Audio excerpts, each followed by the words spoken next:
Man, it's cold up in here. Jeez. Man, it's cold. Whew. What up, you guys? What is up? Welcome back to the channel. We're not working on this beast today. We're actually trying to get back on the charger, and look what we got up in here. Trying to get the fuel system kind of maybe installed for the most part, at least the tank. We are waiting on a filler neck for the actual tank, or I should say for the car, the stock filler neck. But let me show you guys what I kind of do with these setups, especially if you are running like a higher horsepower engine. Because these tanks ain't come with this, I guess you want to call it, I guess they call it a fuel pump module. But anyways, these are basically where your fuel delivery and return are at. And they just come where it's just threaded here. And I like to take them over to our local fabrication shop that we have here. It's actually like a all hose place. I think it's called All Hose or something like that. But anyways, I take all this stuff apart. Like this thing will come preloaded from Tanks Inc. And it'll come with all like hoses and lines and everything and fittings ran. But I'll have them weld on a Dash 8 fitting, because I just had way too many bad experiences with them leaking here, and then it's underneath the car and it just could lead to bigger and bigger problems. So I just have them weld them on, no issues, and that way we just go about our day. But let's open up this box and kind of get this thing pre-assembled today. So hopefully if we have some time, we can slap it in.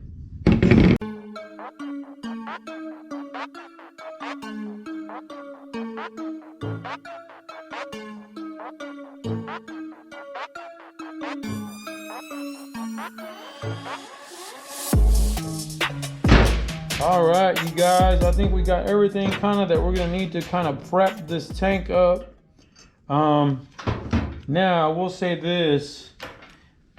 I mean, Tanks Inc. does offer one thing that I do like about their systems, is that this floatless float, if you want to call it that, floatless float, however you want to say it, but it's basically, it just, all it does, it's a resistance thing. Can you hear it? So there's a little basically ball or a float plastic deal in there that obviously once it senses the fuel that goes through it, and it'll come up and down, and instead of having that bulky long thing with the arm hanging off of it like your traditional style float, this is pretty nice. And then you just drop it in, but you definitely have to order them for the tank because they make them specific length. So if you just drop it in just like that with your gasket, so you don't have to cut anything, you don't have to adjust anything like those other traditional style ones that you always have to kind of measure and cut and do all kinds of crazy stuff just to make them work. So spend the extra few bucks and get this guy here. Now you do want to do is, I like to do, I should say, is measure the resistance, because all it is resistance for your fuel gauge. So this is obviously going to tell us on what resistance this is. Now, I'm not too sure about the ones for the Mopars, but I know the GM's ones usually will measure about 30 to 90 ohms, depending on which one it is, but maybe these will be the same. So why this is important is because when you set up your gauge, you need to know this information so you know where to calibrate it at. So you know what your fuel setting unit is reading correctly. So all you're gonna do is set your meter to ohms, and then grab your two leads and see what it measures. But let me put it all the way down in here so we can make sure it's sitting flush. So let's see, this is reading 73 ohms right now. So it might be a 90. Let's see here what's going on here. Let me tip it upside down, and then we're gonna get a better reading here. If I can tie these wire leads, I might have to cut that wire back a little bit. Oh. So about 73 ohms, it looks like. 73 ohms. So we just got to remember that number. So when we go to dial this thing in, we kind of know what to expect. But that's all. That's all you got to do. That's all you really got to do to make sure you, and then not only that, it also tells you if it's actually working. If you get a 0 reading, then that means your float is not working, and that's another way to troubleshoot as well if you're having issues where your gauge is not working. See right there, as I tip it over, it should move just like that, just like it's doing. I'm not sure if you guys can see the screen. Yeah, so 73 ohms, we'll keep that in mind when we set it up. But that's it. And then so we're going to put our gasket on along with all the hardware, and then drop it in this guy here, along with finishing assembling this guy here. Put everything back. Now you do have to trim this stuff. You guys seen plenty of videos probably on this stuff, so you guys can see how it's way too long. So we got to cut this thing down to length, and you want that fuel pump with the sock basically as close as you can to touching the bottom of the tank, so that way it's picking up as much fuel as possible. And then the return line, you want it to dump basically back onto the pickup on this sock here, so that way you're maximizing the fuel. But let me open some stuff up and let's just start assembling. Oh, one other thing too is super important when you guys are doing these swaps with these fuel injections is this check valve right here. This check valve is like a vent valve, and you'll tee it off from this guy here. You'll tee it off from here just like this. Should just be just like this. You're just gonna have to get some vacuum line, tee it off here, and this thing has to stay above your gas tank when you mount it. So we'll prep that up as well, but let's get started.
Now, you guys know me by now, hopefully. I always like to try new products and see what's out there and see how well it works, right? So we got Red Horse, little Red Horse action for our fuel system. Decided to go with this company. I've been hearing a lot of good things about them. So I definitely want to try them out. We got them all the fittings and all the lines, the actual hoses. So all the AN fittings and hoses, we're going to go with that for the fuel system. But we are going with Aeromotive for like the fuel filter, fuel pressure regulator and all that. To me, they're just super proven. I've always used them and don't have any problems with them. So I'm going to continue to use them. But let me show you what I did while you guys were away a little bit. Went ahead and finished up this fuel pump setup. So we also went ahead and put some nice little connectors on here, so that way we can take them on and off as we need them. If you never need to work on the gas tank, drop it and you just disconnect it, and that's it. So we're gonna plumb real quick, open that up. We'll plumb up 2 AN lines here and just leave them super long, so that way I don't want to cut them yet because I don't know where we're going to put that. So one, the return won't be cut because it'll go all the way to the fuel pressure regulator in the engine bay, and the other one will because it'll go to the fuel filter. So let me get this boxes opened up and see what kind of goodies we got. Bam! Look at that. Woo, it's like Christmas, baby. Looking good. Look at what they sent us, y'all. So we kind of spec this out a little bit. You definitely want to kind of lay out a plan for your fuel system before you order stuff.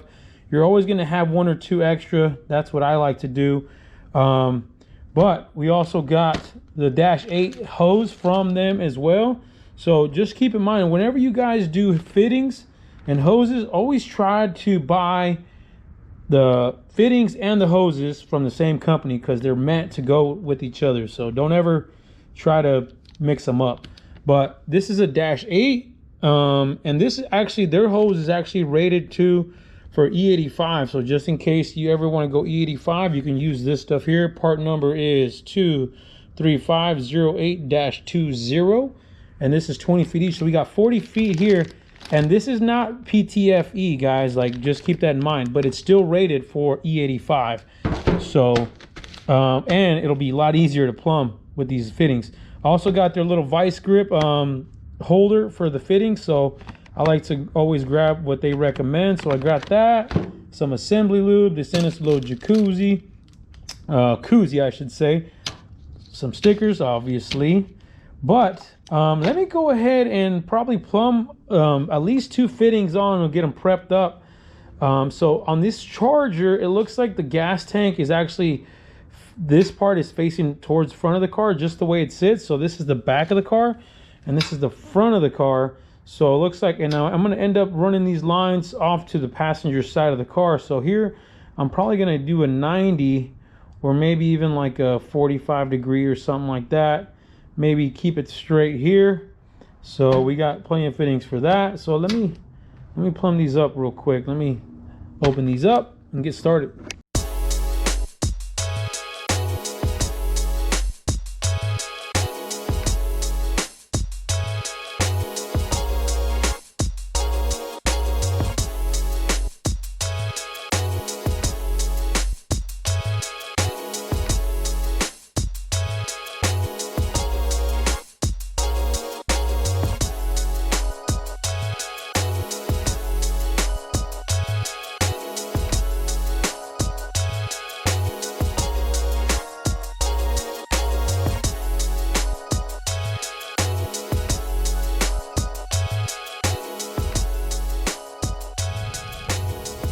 Pretty nice, y'all. Pretty nice. What y'all think? Really impressed, you guys. True black. I want to say that. True black. Like a lot of these fittings that you get are like almost like a black anodized, and they don't almost look brown or gold or copperish in the sun, but this looks freaking good. This is a really true black. Not to mention, so look at that. Those little plates, those work really good, and they're basically one size, and you just adjust them to the size hose you have or fitting. Those are nice, and they got magnets on this side, so they just stick to your vise. Pretty slick. I like that, y'all. Little something like that. What you guys think? Little something like that. So we got this side. This is our supply, and this is our return. And then we'll have them come over, and then come over to the passenger side of the car. But we do got to go get some vent hose to finish this tank off, and then we can get it installed. Well guys, I think that's gonna do it for this video. I gotta run to the hardware store, pick up that vent hose, and then next time you see us, we'll actually get the tank up onto the car. So we'll get the car up on the lift. It is on the lift. We'll get it up in the air, slap the tank on, and hopefully by then we will also have that filler neck hose. But guys, you already know, stay wrenching.